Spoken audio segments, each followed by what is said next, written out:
name is Susan Firestone. I'm a retired patent attorney from Fort Wayne, Indiana. My name is Lester Brooks. I teach history at Anne Arundel Community College in Arnold, Maryland. And I'm Tim Moore from the Center for the Study of the American Constitution at the University of Wisconsin. And it's great to be here. And you introduce yourselves, please, and your teacher. Hello, I'm Rahul Zupker, and I'm a senior from East Brunswick High School. Hi, my name is Sarah Levin. I'm also a senior at East Brunswick High School, and I'm really excited to be here today. Hi, my name is Michael. I'm also a senior, and I like watching Formula One. Hi, I'm Shinja Srinivasan. I'm a senior at East Brunswick High School, and I'm very excited to be here. Hi, my name is Michelle Chung. I'm also a senior at East Brunswick High School, and thank you so much for taking your time to talk with us today. And your teacher is? Teacher is Mr. Mondry. Good afternoon. Who is this Alan Broadman guy? He's an imposter. You don't have to worry about him. Old man. Right. Well, we have no surprise question 2 for Unit 2. One founder claimed that representatives should refine and enlarge the public views by passing them through the medium of a chosen body of citizens whose wisdom may best discern the true interests of their country. Do you agree or disagree with this claim? What alternative systems of representation were considered by the founders? What alternative systems of representation, if any, should be considered in the 21st century? And you may begin. We agree with Madison's assertion that representatives should refine and enlarge public views because they can create more effective policies due to available resources, are better educated than the average citizen, and have the virtue to prevent tyranny of the majority. Representatives have access to government resources that can inform better policy decisions. Congressmen benefit from early access to nonpartisan information from the Congressional Research Service, Congressional Budget Office, and congressional hearings. Representatives can also counteract tyranny of the majority by protecting minority liberties. For instance, Virginia State Representative Denver Wiggleman went against the majority of his constituents' views to support LGBTQ rights in 2020, contending that everybody has to be treated equally before the law. Non-elected representatives also act in public interests. Appointed officials, such as members of the presidential cabinet, are specialists within their fields and are selected to represent for their qualifications. Namely, Norris Cochrane, the U.S. Secretary of Health and Human Services, previously worked for the Centers for Disease Control and is therefore uniquely well positioned to make health-related public policy decisions, especially during a pandemic. The founders considered alternative systems of representation, such as wealth-based representation, a state-elected executive branch, the equal representation of slaves, a unicameral legislature, and a directly and indirectly represented bicameral legislature. Madison's Virginia plan employed a wealth-based system that benefited richer, more populous states. He asserted that representation should be based either on the state's quotas of contribution to the treasury or its number of free inhabitants. Meanwhile, Hamilton's plan instated a governor chosen by state electors to be the supreme executive authority, possessing an absolute veto over the legislature. The equal representation of slaves to free people was also considered. South Carolina delegate Pierce Butler self-servingly supported the system to ensure the protection of so-called Southern property. In contrast, William Patterson's New Jersey plan kept the original framework of the Articles with respect to state representation, stating that each state shall have one vote. Alternative systems of representation that should be considered in the 21st century include deliberative democracy, mixed member proportional representation, and non-geographic constituencies. We also support alternative systems of choosing representatives, such as ranked choice voting, approval voting, and direct popular vote. Congress has failed to effectively represent Americans because while a Gallup poll shows 75% of Americans support congressional term limits, there's been little to no reform. Deliberative democracy is a system that empowers its constituents, relying on well-informed, random citizen assemblies to research, debate, and propose policies, which according to political scientist Helene Landemore, ensures that power flows through the body politic rather than stagnating with a few people. We also believe approval voting, A system of representation where citizens vote for all the candidates they support should be considered. In Fargo, North Dakota, the very first city to attempt approval voting, voters felt that their voices were truly heard. We also recommend mixed member proportional representation, a bicameral system in which one branch of Congress has representatives from single seat electoral districts, while the other branch has party representatives based on the percentage of national votes received. The proportional party vote gives a much more accurate representation of America's demographics when compared to first past the post systems, truly empowering minority parties. Okay. I guess I'll start out. Again? Let's stay in the 18th century. What was the Anti-Federalists' criticisms of Madison's representation proposal here, this filtered system that he's proposing? Well, first of all, according to Anti-Federalist 9, Anti-Federalists said that the government, rather than being we the people, they act as we the aristocracy, because they believe that having such a strong federal government and having representatives not necessarily represent every voice would ensure tyranny of the majority. Furthermore, in an old Whig, an anti-federalist expressed his concern with the executive powers overreaching power, because he would be in control of the veto power, the Navy, the Army, declaring war and treaties.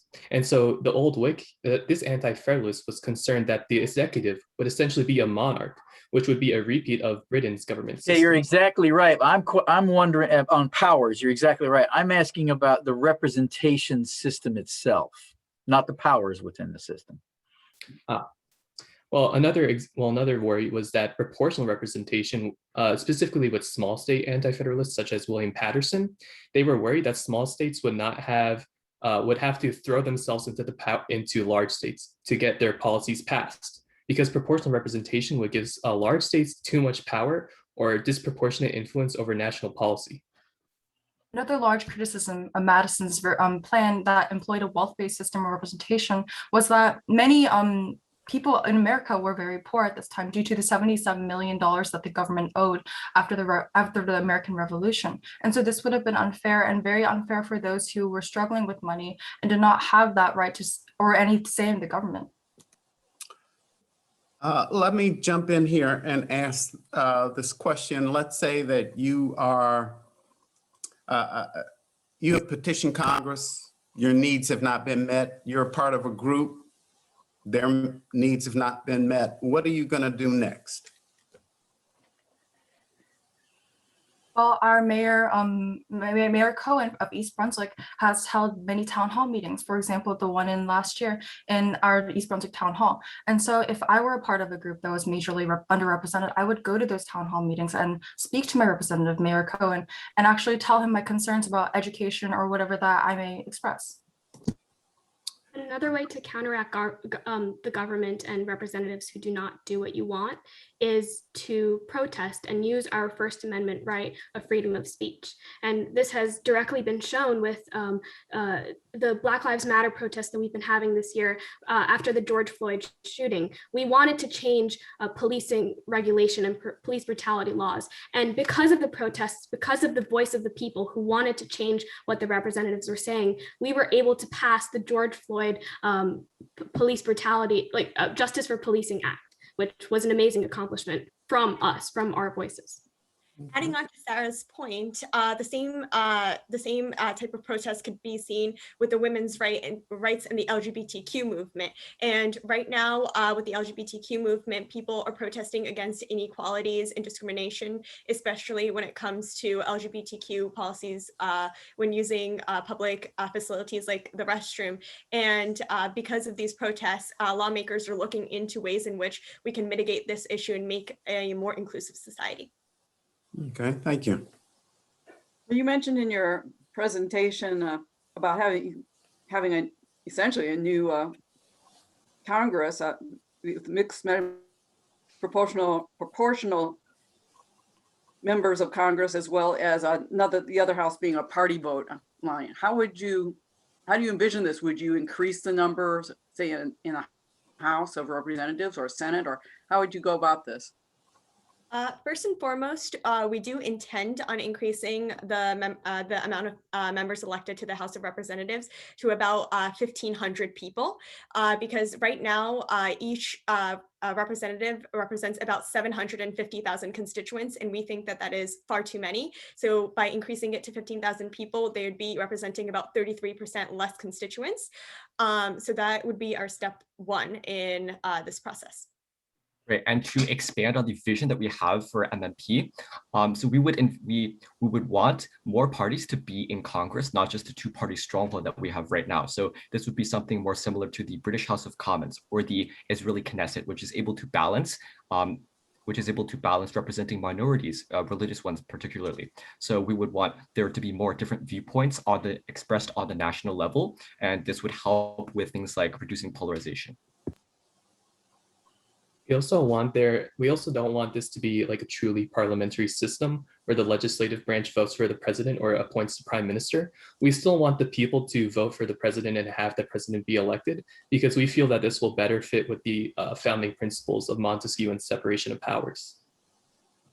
And building off of what Rahel just said, when Madison was advocating for a constitution in Federalist 52, he made the claim that the legislative branch could not be a tyranny, they could not overpower, because they're directly chosen by the citizens. And the mixed member proportional representation will still have that direct voice of the citizens, regardless of the party systems.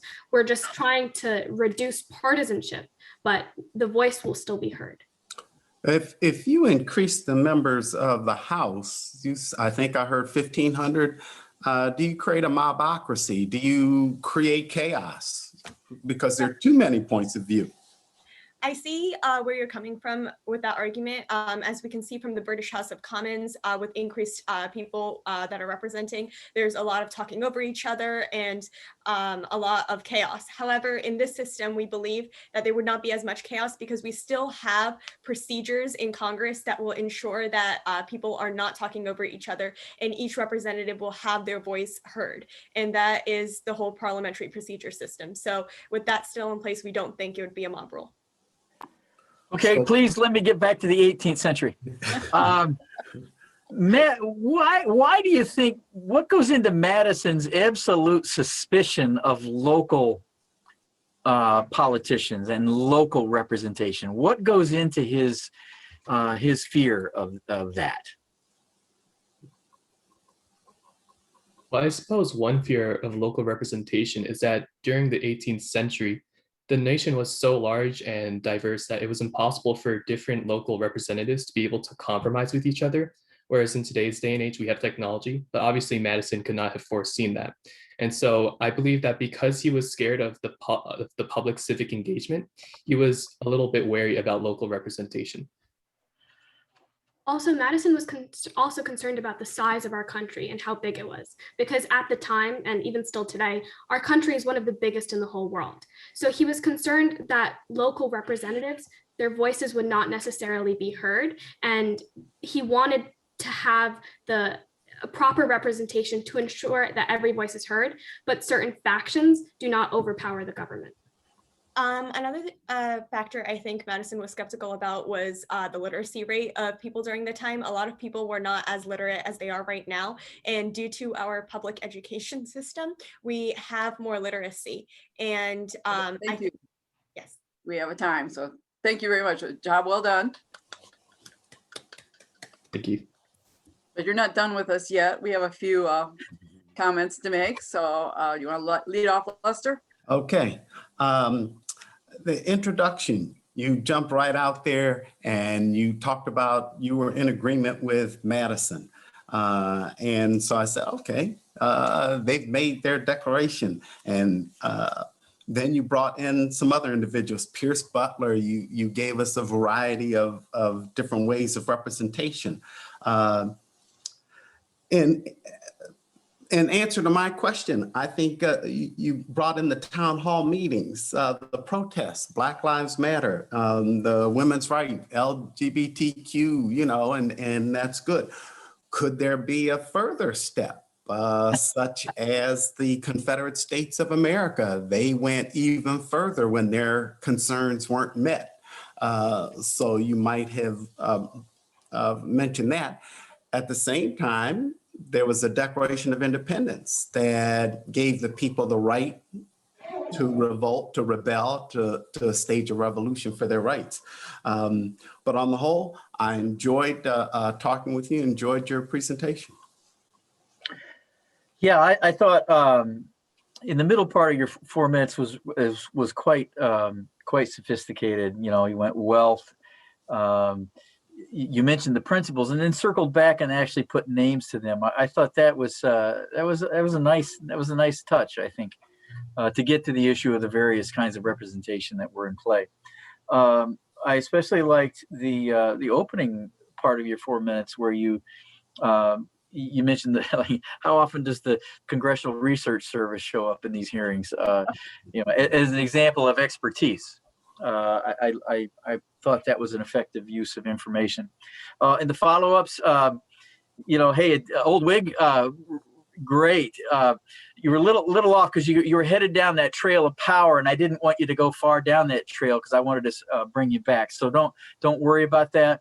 But it did warm my heart that you know that there's Old Whig. The idea of aristocracy to this issue of anti-federalist critique is spot on. A minor caveat with folks like us that are historians. Don't give us anti-federalist number 9. Tell us exactly which anti-federalist it is, because they weren't, as you know, they weren't assembled as one.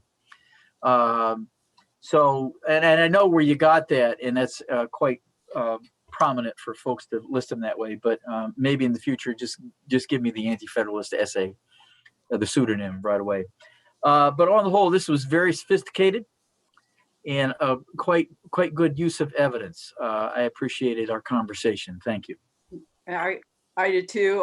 I enjoy the fact that I didn't have to guess on how you felt on the issues, that you spelled it out right away, and then you supported it very nicely. I enjoyed our dialogue back and forth, and that you have spent some time thinking about how you would structure this government, which is what these people had to do, is they had to think about how they wanted to do it.